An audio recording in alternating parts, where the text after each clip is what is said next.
তৃতীয় শ্রেণীর পেজ 18-তে আমরা কিভাবে এটা পূরণ করব। ইউনিট 1-এ লেটস প্র্যাকটিস। লেট মানে চলো, প্র্যাকটিস অর্থ অনুশীলন। আমরা চলো অনুশীলন করি। লুক দ্য অ্যাক্টিভিটি, অ্যাক্টিভিটির দিকে তাকাতে হবে। রাইট দ্য কারেক্ট ওয়ার্ড, এবং সঠিক শব্দটি লিখতে হবে। ইন দ্য বক্স, বক্সের মধ্যে সঠিক শব্দটি লিখতে হবে। কিভাবে লেখা যায়? লাইলা, হ্যালো সাগর। ওহে সাগর। সাগর, হাই লাইলা। ওহে লাইলা।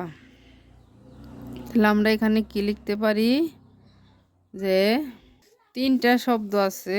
আর দেখো যে এখানে কিন্তু একটা ফাইন আছে, ফাইন থ্যাঙ্কস। নিশ্চয়ই এখানে কোনো প্রশ্নবোধক শব্দ বলছিল, তার কারণে এখানে লাইলা উত্তর দিছে ফাইন থ্যাঙ্কস। নিশ্চয়ই এখানে হাউ আর ইউ হবে, যে হাউ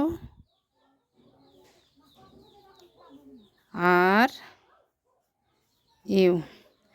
লাইলা বলছে ফাইন থ্যাঙ্কস, ধন্যবাদ Sagar. Meet my friend Mamun. এখানে কি হবে তাহলে? লেট না, শুধু মিট দেই। Meet my friend Mamun and Mamun, this is Sagar. এই হয় Sagar. Hello Mamun, nice to meet you. NICE, nice to meet you. Nice meet you two.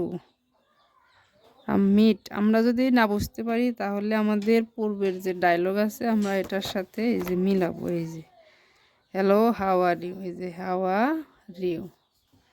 তারপরে ফাইন সাবিহা, এই যে মিট ইউ। একদম সহজ এবং সিম্পলভাবে আমরা পূরণ করব।